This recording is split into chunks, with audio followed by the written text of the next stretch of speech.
Bien-aimés, ce matin encore, je voudrais vous saluer au nom puissant de notre Seigneur, notre Sauveur Jésus-Christ, et vous dire que l'amour de Dieu pour nous est incommensurable. Si le Seigneur nous appelle à répondre à cet amour par notre amour. Bien-aimés, ce matin, le Seigneur va encore déposer dans nos cœurs un message puissant.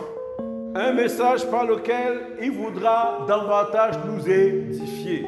Nous sommes dans un ministère de la transformation. Car en réalité, si je marche avec Christ, c'est parce que je veux lui ressembler.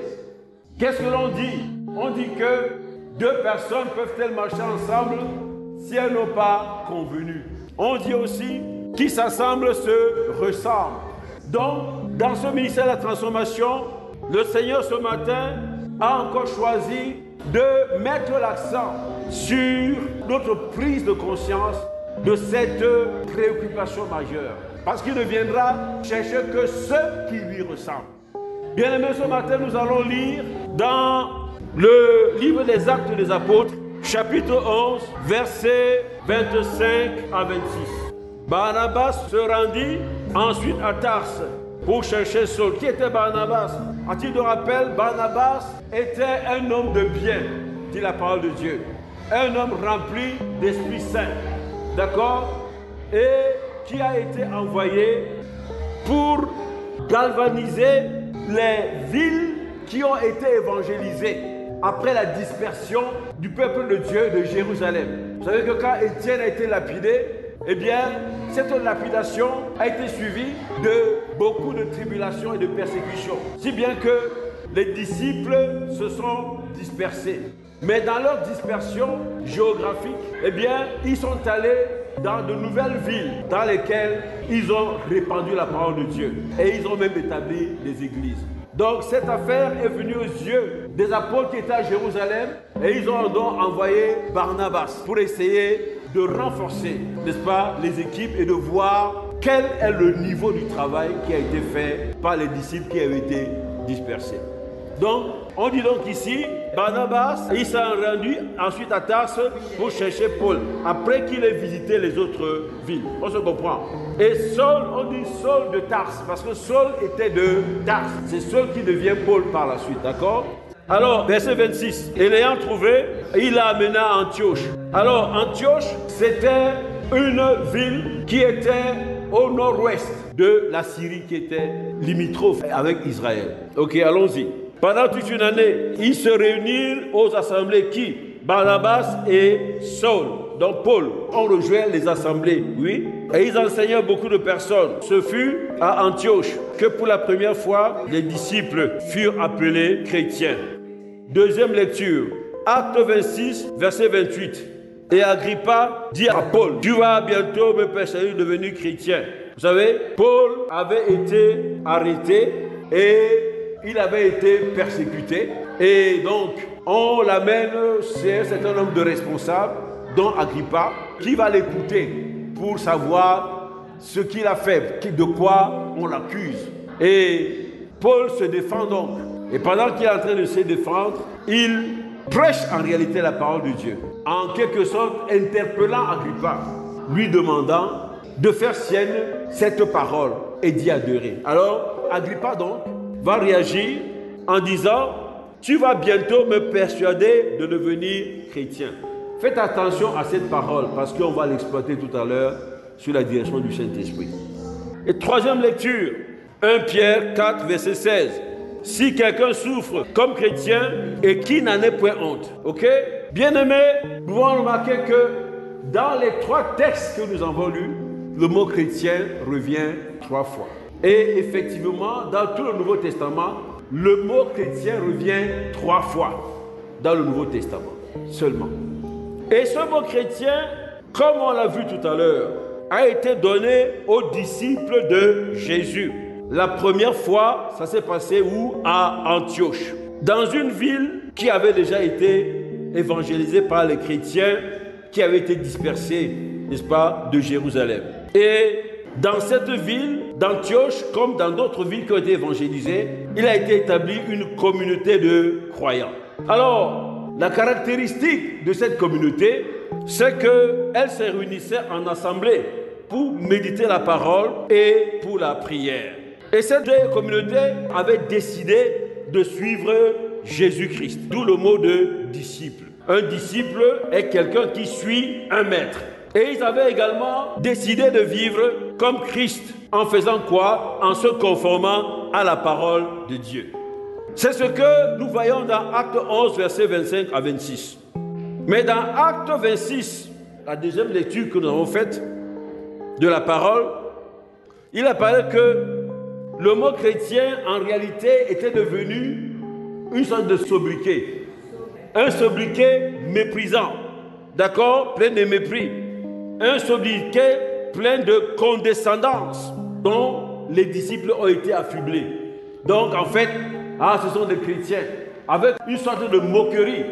N'oubliez pas que pour eux, les païens, Jésus-Christ a échoué.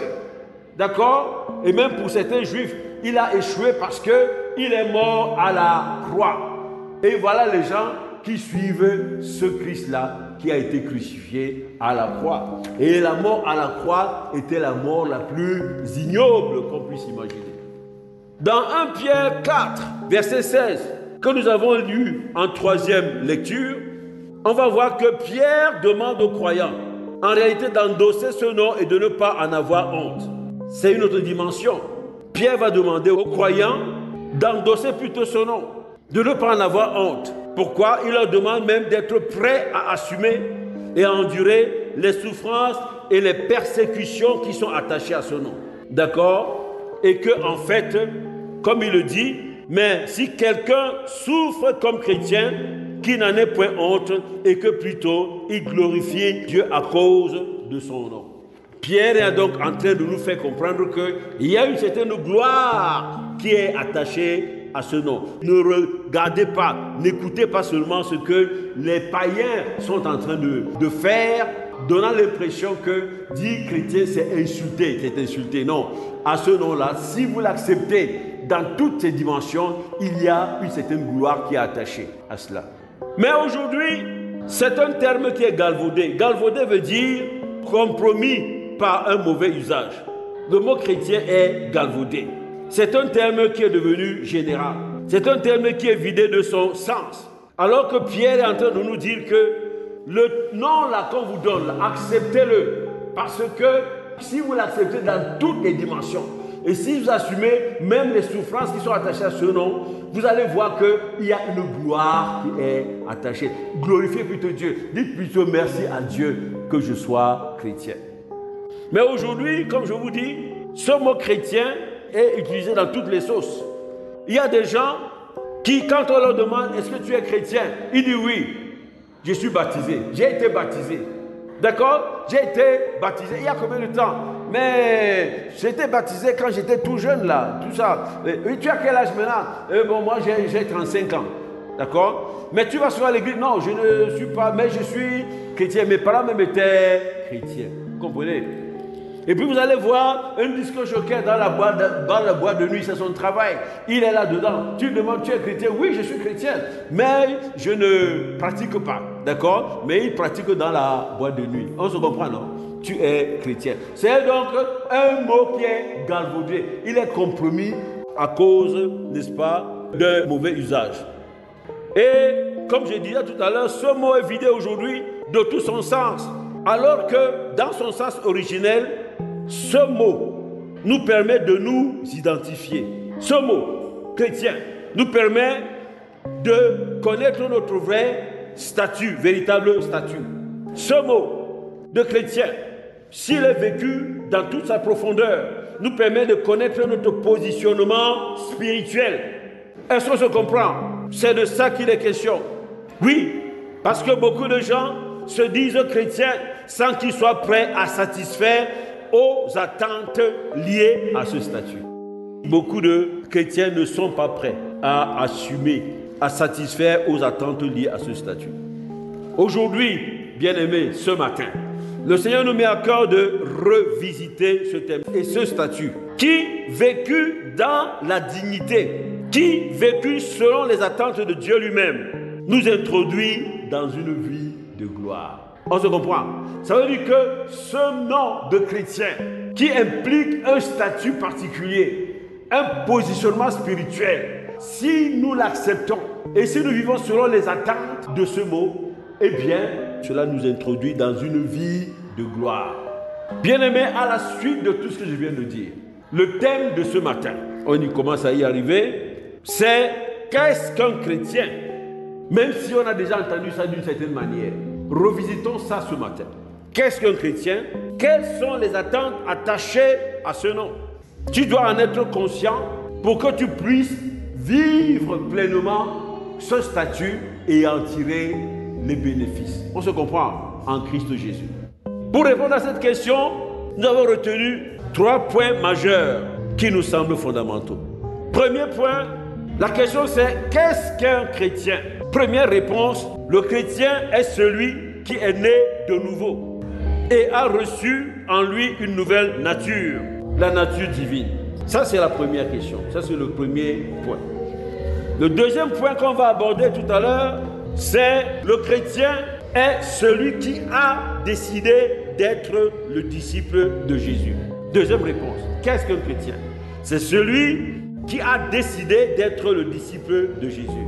Nous continuons à la question toujours de savoir qu'est-ce qu'un chrétien. La troisième réponse, c'est celui qui vit dans la sanctification, l'espérance d'une vie future et est conscient de sa vocation céleste. Concernant le premier point, qui répond à cette question qui nous taraude de l'esprit, nous disons que le chrétien, effectivement, est celui qui est né de nouveau et a reçu en lui une nouvelle nature, la nature divine. Quand on a dit cela nous amène et nous donne l'occasion de revisiter le processus de la nouvelle naissance. Parce que si tu ne comprends pas en profondeur ce que c'est que la nouvelle naissance, tu vas en parler et tu ne pourras jamais vivre en conséquence. On se comprend? Tu vas dire je suis né de nouveau, mais tu ne sauras pas effectivement qu'est-ce qui s'est passé pour que tu puisses t'accrocher véritablement aux racines de cette affaire qui seule te permet d'être stable et d'être bâti sur le rocher éternel qu'est Jésus-Christ. Je disais, bien aimé, que c'est l'occasion pour nous de revisiter le processus de la nouvelle naissance. D'abord, tout commence par la conviction du péché. Oui, tout commence par là. Et la parole de Dieu nous dit que c'est le Saint-Esprit qui convainc du péché. Donc, c'est l'œuvre du Saint-Esprit. Et comment est-ce que le Saint-Esprit agit? Comment se fait-il que subitement on dise que c'est le Saint-Esprit? La conviction du péché, ça veut dire qu'il y a à un moment donné un miroir qui est devant toi. Il y a un miroir devant toi. C'est-à-dire que tu es en train de marcher, subitement il y a un miroir devant toi. Paf! Tu te regardes, me dis, tu dis, mais pardon, il y a un problème. Et ce miroir, c'est quoi? La parole de Dieu qui te dit, voilà comment tu devais être. Alors, d'accord, cette parole-là, elle a 2 dimensions. Il a une dimension intellectuelle et une dimension spirituelle. Oui, pourquoi? Parce que si tu prends la dimension intellectuelle, même un musulman peut parler du christianisme à un païen. On s'est compris? Je dis, dimension intellectuelle, tu connais la parole dans ta tête. Tu es un théologien musulman de l'islam. Tu vas parler du christianisme mieux qu'un chrétien. D'accord? Mais il y a une dimension spirituelle de la parole qui est portée par le Saint-Esprit. Ça commence à devenir intéressant. C'est-à-dire que, et c'est là où on dit parole ointe. Donc, le monsieur qui était dans le péché, le monsieur qui vivait sa vie, reçoit cette parole. Et le Saint-Esprit qui convient du péché commence à travailler en lui. D'accord? Et quand il commence à travailler en lui, eh bien, le gars prend conscience que le miroir qui est devant lui renvoie une image hideuse. Et c'est pour ça que vous avez souvent, quand la personne est sincère et qu'elle a reçu la parole de Dieu, elle commence à pleurer. Elle pleure même amèrement. On appelle ça acte de contrition. Oui, c'est-à-dire qu'elle est amère. D'accord? Par exemple, quand tu pêches, bien aimé, il faut savoir que quand tu pêches et que tu te repens, il y a 2 dimensions aussi dans cette repentance. Tu as la dimension où tu te dis que oui, je me suis fait moi-même, je me suis fait mal, je me suis fait mal. Non. Mais il y a une dimension où tu te répands de ce que tu as fait souffrir le cœur de Dieu. On se comprend? C'est-à-dire que tu te répands parce que tu as blessé le cœur de Jésus. Tu as rendu le cœur de Jésus triste. Et tu souffres à cause de ça. Et c'est ça la vraie repentance. Donc, quand tu te répands comme ça, eh bien, tu vas donc désormais changer de voie. C'est la deuxième dimension. C'est-à-dire que nous avons la conviction du péché qui est portée par la parole ointe. Et la parole ointe, c'est une parole ointe de l'Esprit de Dieu. D'accord? Et c'est ça qui fait en sorte que tu es convaincu du péché. C'est le Saint-Esprit de Dieu qui va travailler en toi. Maintenant que tu as vu que la voie dans laquelle tu étais était mauvaise, tu vas changer de voie. Autre étape, quand tu changes de voie, tu ne sais pas quelle voie tu vas prendre. On se comprend, non? Et qu'est-ce que tu vas faire? Tu vas appeler Jésus. D'abord, tu vas dire, pardonne-moi, je veux bien me débarrasser de ça. Et celui qui te conduit dit, invoque le sang de Jésus. Tu invoques le sang de Jésus, il te purifie. Et comme tu ne sais pas, tu es au carrefour, tu ne sais pas où aller, il va te dire, il n'y a que Jésus. Donc tu appelles Jésus. Il est quoi? Le chemin, la vérité et la vie. Il est quoi? Le juste et le bon berger. Il est quoi? La lumière du monde. C'est ça. Donc ne nous amusons pas quand on dit qu'on est les nouveaux. C'est que tu as déjà fait le processus et le bilan que la voie d'avant là est nulle. Ne t'amène nulle part. Donc dans ta vie chrétienne aujourd'hui, ne recommence pas à aller dans cette voie puisque tu as fait le bilan que la voie là est mauvaise, qu'elle t'amène nulle part. Souviens-toi à chaque instant de ta vie de chrétien que tu as demandé, tu as fait le constat que tu ne connais même pas la voie. Et que celui qui connaît la voie, c'est Jésus-Christ, qui est le chemin, la vérité et la vie. Il est la lumière du monde, il est le bon berger. Donc, dans ta vie de chrétien tous les jours, tu dois, je suis en train d'insister dessus, pour voir la portée de ce qu'on appelle être né de nouveau. C'est-à-dire que tu as déjà fait un choix définitif. Il ne s'agit pas de revenir en arrière. Ce choix-là doit t'amener à toujours recourir à Jésus, à toujours demander le chemin, parce que tu ne peux pas, d'accord, à être soumis, on verra ça tout à l'heure. Tu invites donc Jésus, tu lui dis de venir prendre ta place dans ton cœur. Tu le reconnais donc comme celui qui t'a sauvé de la mauvaise voie, comme sauveur, et Seigneur, parce que c'est celui qui désormais trône dans ton cœur et te conduit sur le bon chemin qui mène jusqu'au Père Tout-Puissant. On se comprend? Qui est chrétien? C'est celui qui a cette expérience. Et c'est celui qui est conscient de cette expérience. Et celui qui est conscient de ce que c'est que, c'est-à-dire la nouvelle naissance. Et qui, à cause de cela, il sera toujours animé de la joie du salut. Est-ce que vous comprenez? Vous ne pouvez pas perdre la joie du salut. C'est-à-dire que le chrétien vit la joie du salut à chaque instant. Parce qu'il se souvient qu'il était complètement perdu et qu'il a eu la grâce d'être sauvé par quelqu'un qui est Jésus-Christ. C'est très important. Qui est chrétien? Prendre conscience de la nouvelle naissance. Et puis, c'est celui qui prend conscience qu'à travers ce processus-là, il a reçu une nouvelle nature. Parce que tu ne peux pas marcher avec Jésus avec tes capacités charnelles. D'accord? Avec ce que tu es quand tu es né. Pour que tu marches avec Jésus et que tu fasses les choses de Dieu, il faut que tu aies la capacité de le faire. Et comment tu fais pour avoir la capacité de le faire? C'est par le Saint-Esprit. C'est pour ça que Dieu disait, je vais faire une chose nouvelle. Je transformerai vos cœurs de pierre en cœur de chair. Je mettrai en vous un esprit nouveau. Comme ça, vous pourrez suivre mes voies et obéir à mes commandements.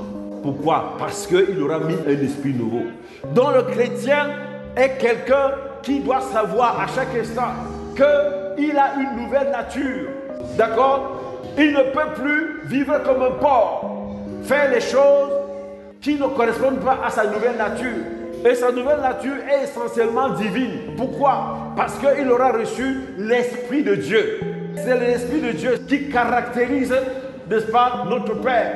C'est pour ça qu'on dit l'Esprit Saint est l'Esprit du Père et l'Esprit du Fils. D'accord? Et c'est pour ça qu'ils sont une seule et même personne. Donc, nous devons savoir que être chrétien ne doit pas être un terme galvaudé.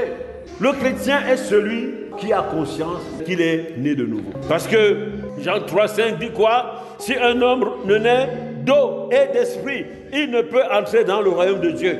D'eau et d'esprit. L'eau ici, c'est quoi? La parole. Parce que Dieu a dit qu'il faisait une chose nouvelle. Il a dit.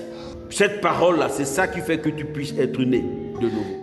Donc, bien aimé, on comprend qu'il est important pour le chrétien de prendre conscience que ce processus a eu lieu dans sa vie, une fois pour toutes. Il ne doit pas revenir en arrière. Il doit prendre conscience qu'il est une nouvelle créature. Il ne peut pas faire des choses qui en vont encore lui mettre dessus un manteau hideux. Non, il est une nouvelle créature en Jésus-Christ. Par conséquent, il ne peut plus vivre comme avant, selon les convoitises passées de la chair. Il ne peut plus. Si c'était une femme qui se prostituait, elle ne peut plus le faire. Et c'est désormais que mon corps est le temple du Saint-Esprit. Je ne dois pas le souiller. Et il ne peut plus vivre selon les convoitises de sa chair. C'est ce qu'on appelle le vieil homme. Vous comprenez? Le vieil homme, c'est cet homme-là qui est en réalité sous l'esclavage du péché. Est-ce que vous me comprenez? L'œuvre de Jésus-Christ est fondamentale et déterminante. C'est Jean-Baptiste qui a commencé à l'annoncer quand il a dit « Voici l'agneau qui ôte les péchés du monde ». Donc, l'œuvre de Jésus-Christ est fondamentale parce que dans le processus d'ôter le péché du monde, quand il va à la croix, il va crucifier le péché. D'accord? Donc, à ce moment-là, il fait quoi? Il crucifie, on n'a pas dit il a crucifié les péchés. On dit quoi? Il crucifie le péché. Le péché est un esprit. Ça veut dire que le péché avait une force telle que toi, dans ta chair, tu ne pouvais jamais résister. Au contraire, c'est là quand on te dit ne fais pas. C'est à ce moment-là que tu veux aller faire. Parce que ne serait-ce que par curiosité. Si tu demandes à un enfant, ne touche pas à cet appareil. Quand tu vas sortir, c'est là où il va aller toucher. Parce qu'il veut savoir ce que c'est. Donc, bien-aimé, la question aujourd'hui qui t'est posée, quand tu te dis chrétien, est-ce que tu t'es débarrassé de ce vieil homme? Nous sommes toujours dans la question de savoir qui est chrétien. Donc c'est celui qui s'est débarrassé de ce vieil homme. Ça veut dire quoi? Ça veut dire que ce n'est pas toi qui l'as crucifié à la croix, c'est Jésus. Mais tu as un rôle à jouer. Tu dois décider de suivre Jésus, de faire tienne l'œuvre de Jésus-Christ. C'est pour ça qu'on dit la foi. La foi, c'est-à-dire je crois en l'œuvre de Jésus-Christ, à son œuvre rédemptrice et ses conséquences dans ma vie. On se comprend? C'est ça les fondements de la transformation. Parce que si tu ne comprends pas ces choses, tu vis la chrétienté comme un fardeau. Oui, tu vis chaque jour, tu es en train de faire des efforts pour ne pas faire ci, pour ne pas faire ça. Non. Donc si tu es conscient de ta nouvelle nature, eh bien, ne pas faire telle chose n'est pas un fardeau pour toi. Alors donc, la question c'est de savoir, est-ce que tu t'es débarrassé du vieil homme? Est-ce que tu marches en nouveauté de vie pour que tu dises que tu es chrétien en te conformant aux directives de l'Esprit de Dieu? C'est ça la question. La nouvelle naissance là, qu'on utilise comme ça n'importe comment, il faut savoir connaître les profondeurs de ça et les conséquences de ça. Tu ne vas plus vivre selon le vieil homme, mais celui qui prend conscience que le Saint-Esprit est en lui, d'accord, et qui va suivre les directives du Saint-Esprit. Ça veut dire quoi? Ça veut dire que celui qui va développer la communion profonde avec quoi? Le Saint-Esprit. Qui est chrétien, c'est celui qui est conscient que Jésus-Christ habite en lui, le Saint-Esprit habite en lui et qui doit être en communion avec lui. C'est celui qui est toujours dans la joie, qui célèbre la joie du salut. C'est celui-là. Romains 6,6 nous dit d'ailleurs, sachant que notre vieil homme a été crucifié avec lui, afin que le corps du péché, le vieil homme c'est le corps du péché, c'est ce corps-là qui ne peut jamais résister au péché. Eh bien, pour que nous ne soyons plus esclaves du péché. Donc, il faut savoir que celui qui est chrétien, c'est celui qui n'est plus esclave du péché. Il sait que la force du péché a été brisée, d'accord, en lui, et qui peut marcher en nouveauté de vie. Il t'a donné le pouvoir de devenir enfant de Dieu. Ce pouvoir, tu peux l'exercer ou ne pas l'exercer. C'est-à-dire de marcher, de dominer sur le péché. La deuxième réponse qu'on a dit tout à l'heure, à la question de savoir qui est chrétien, on a dit le chrétien est celui qui a décidé d'être disciple de Jésus-Christ. Ça veut dire qu'à partir du moment où tu es donc né de nouveau. À partir du moment où tu es conscient de ce que Dieu a fait en toi, à partir du moment où tu sais que Dieu t'a libéré d'une situation compromise, du péché, à partir du moment où tu as appelé Jésus-Christ pour être le chemin, la vérité de ta vie, tu vas faire quoi? Tu vas commencer à le suivre. Donc tu décides à ce moment-là d'être disciple. Donc il n'y a pas de chrétien sans disciple-là.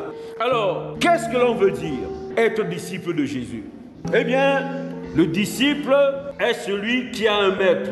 Il suit le maître et sa vocation est de ressembler au maître. Et le brisement vient tout naturellement. Le brisement vient tout naturellement puisque je veux ressembler au maître. Ça veut dire que mon moi est brisé. Je suis soumis à Jésus-Christ. Dès notre nouvelle naissance, le Saint-Esprit impartit en nous ce qu'on appelle l'amour de Dieu. Je ne suis pas capable, par moi-même, d'aimer. C'est le Saint-Esprit qui impartit à moi l'amour de Dieu. Il me rend capable d'aimer Dieu et d'aimer mon prochain. Donc, quand tu nais de nouveau, avant de commencer à suivre Jésus, tu as déjà ces choses-là qui sont des legs que Dieu met en toi, par ta nature divine. C'est pour ça qu'on dit aussi qu'il a donné à chacun la mesure de foi, c'est-à-dire la capacité de croire en Dieu. C'est à ce moment aussi que tu reçois ça, la foi. On se comprend, non? Et tu vas mépriser le vieil homme, c'est-à-dire les convoitises de la chair, parce que tu connais le prix de ta nouvelle nature. Tu sais où elle va. Donc, tout commence par l'amour et tout finit par l'amour, comme on dit. À ce moment précis, tu dois répondre à cet amour par ton amour. On se comprend. Tu prends conscience de l'immensité de l'amour de Dieu pour toi. Mais alors que nous étions encore pécheurs, il nous a aimés. C'est ce qu'on dit à parole de Dieu, non? Il n'avait aucun intérêt. Il est Dieu. Dieu est Dieu. Rien ne peut changer la situation. Jésus qui a dit, Père, restaure-moi dans la gloire que j'avais auprès de toi avant que le monde fût. Vous comprenez ce que je veux dire? Il est Dieu, un point, c'est tout. Écoutez quelque chose. Cet amour-là nous amène à nous détacher de l'amour du monde. Parce qu'au moment où tu veux commencer à marcher, il y a des choses qui vont te tirer par derrière. Et l'amour est l'une des énergies que Dieu met en toi pour pouvoir te détacher des choses qui te tirent par le bas.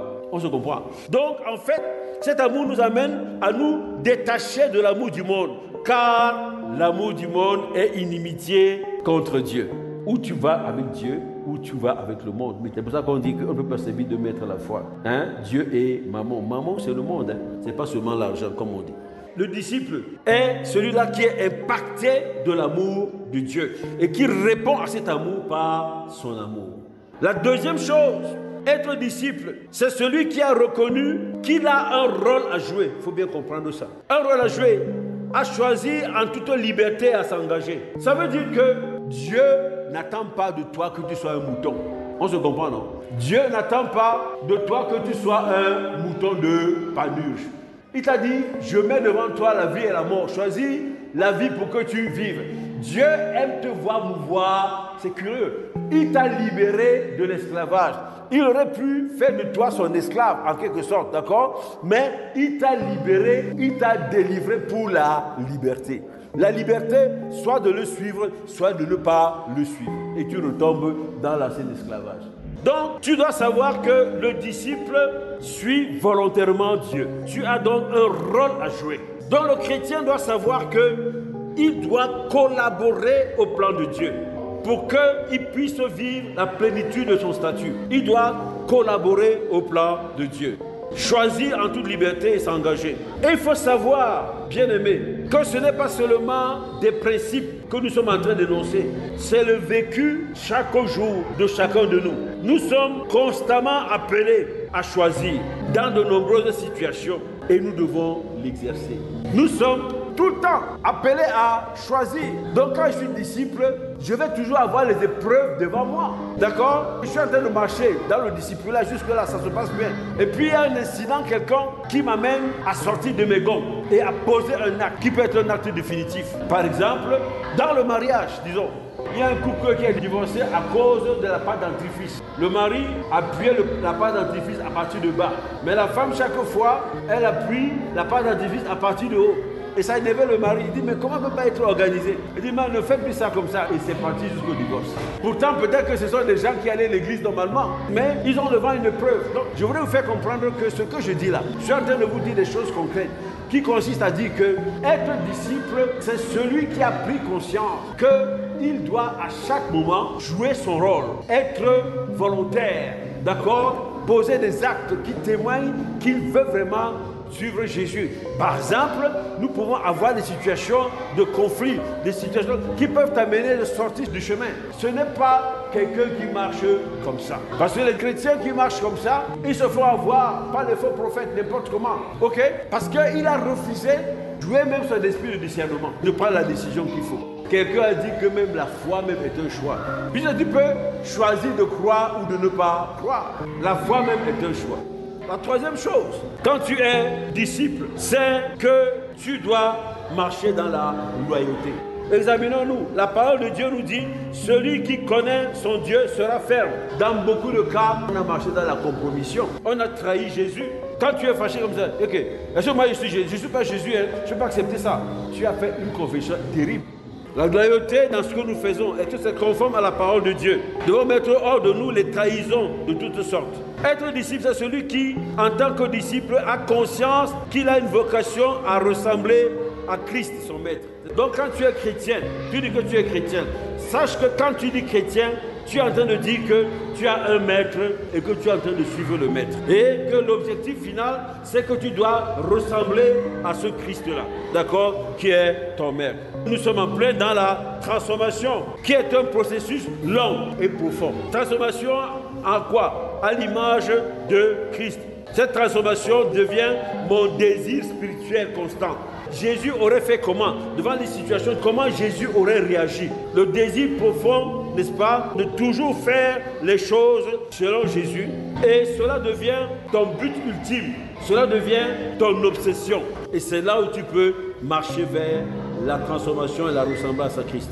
Transformation veut dire que je reconnais que je suis l'argile et qu'il est le potier des potiers et que je me laisse modeler selon sa volonté pour me conduire à sa ressemblance. N'oubliez pas que la volonté première de Dieu, c'est que l'homme soit à son image.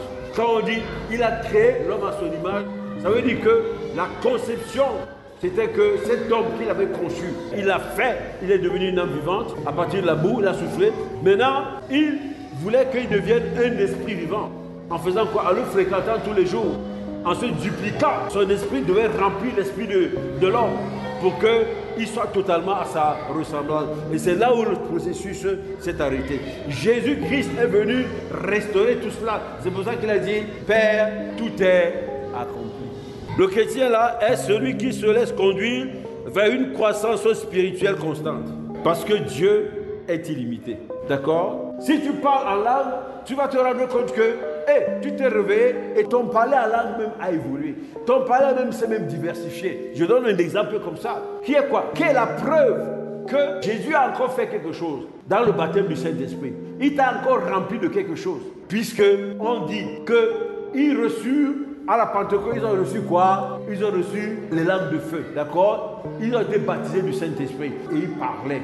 Et les langues étaient précises puisque les gens entendaient ce qu'ils disaient. Maintenant, si toi, tu as parlé, je ne sais pas, hindou ce jour-là, et qu'après tu t'en vas parler douala, ça veut dire que tu as reçu une nouvelle onction pour parler en douala. Donc quand tu grandis, c'est-à-dire, c'est la preuve que quelque chose s'est passé. Donc ça veut dire que nous sommes dans un processus de croissance spirituelle constante. Et nous devons être à la quête de cela. Donc chrétien, donc quelqu'un qui est disposé à cela.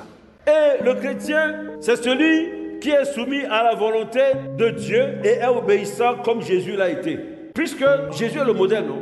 Il était quoi? Soumis à la volonté de son Père. Il était obéissant à la volonté de son Père. Il dit quoi? Je ne fais rien de moi-même. Ce que je fais, je le vois faire au Père. C'est-à-dire que ce que le Père fait, je fais. Donc ça veut dire que tu n'as plus de volonté à toi.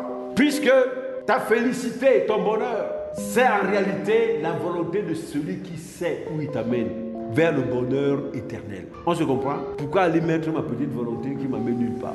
Donc le chrétien, c'est celui qui discerne la volonté de Dieu, se soumet à la volonté de Dieu et marche selon les instructions de Dieu. question, qu'est-ce qu'un chrétien et quelles sont les attentes? Le chrétien, c'est celui qui fait les œuvres qui témoignent de la présence de Christ dans sa vie. On est d'accord? Si tu es soumis à la volonté de Dieu et si tu marches sur la volonté de Dieu, eh bien, tu vas faire les œuvres qui témoignent que Christ est en toi. Jacques 2, verset 20, nous dit quoi? Il dit, la foi sans œuvre est inutile. Parce que tu as une nature précise, tu vas faire les œuvres correspondant à la nature.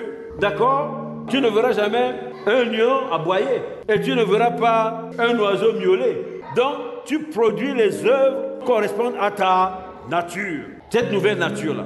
Et ces œuvres-là vont témoigner du fait que cette nouvelle nature, l'Esprit de Dieu en toi, est en train de grandir.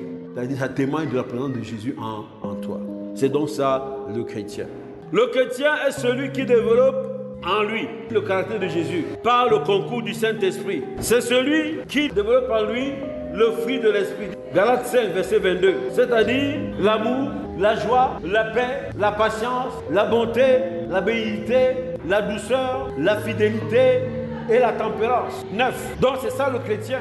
Nous devons être dans la quête de ces choses-là. Parce que le fruit de l'Esprit, c'est Jésus. Quand tu as Galates 5, 22, formé en toi, tu as Jésus.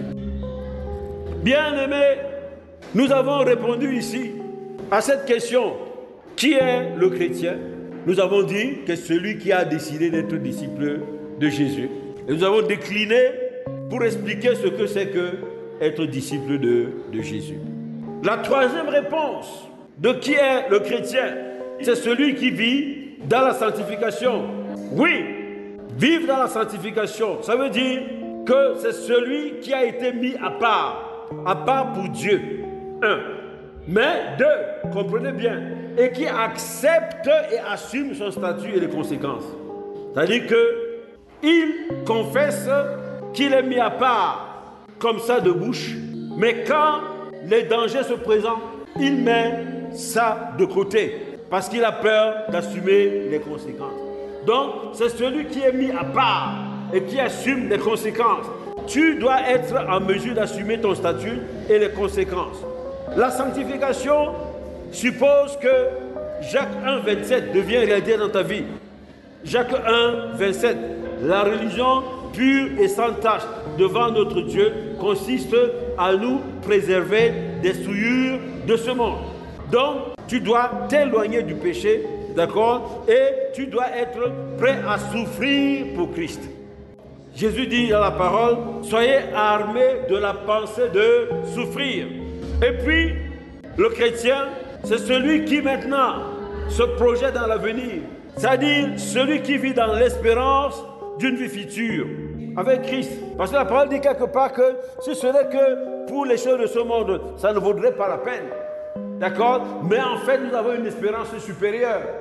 Parce que tout ce qui se passe là, tout ce que je viens de dire, c'est en fait le chemin qu'on balise pour que nous puissions, en Christ Jésus, parvenir jusqu'au Père. Donc le chrétien est celui qui vit dans l'espérance d'une vie future avec Christ, celui qui a conscience de sa vocation céleste. Ce qui importe, c'est où tu iras-tu, où est-ce que tu vas être, où est-ce que je vais être. Donc le chrétien est celui qui a conscience qu'il a une demeure céleste, d'accord? Et il lui tarde d'aller dans cette demeure. Et dans ce but-là, le chrétien produit les œuvres et accomplit les œuvres pour lesquelles il a été créé. Parce que vous soyez en adéquation avec Dieu. Il faut que vous ayez accompli totalement le plan de Dieu. Que le plan de Dieu ait été accompli totalement dans ta vie. Et dans le plan de Dieu, tu as été créé pour des œuvres que tu es appelé à accomplir. Donc le chrétien, c'est celui qui cherche à connaître son appel et qui cherche à savoir pour quelles œuvres il a été créé. On parle bien des œuvres qui glorifient Dieu. Et puis, le chrétien est celui qui a conscience du jugement dernier. Ce jugement commencera par la maison de Dieu. Donc le chrétien doit savoir qu'on commencera par lui. Et le jugement en question est un jugement soit qui t'amène en enfer, soit qui t'amène dans la maison de Dieu. Et encore, il y a un deuxième niveau de jugement.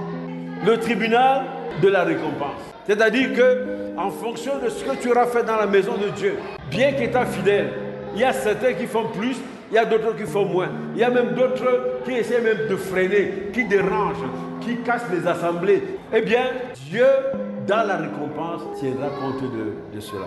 Donc, bien-aimé, ce matin, la question qui m'est posée, c'est que tu parles de chrétien. Sais-tu qui est chrétien?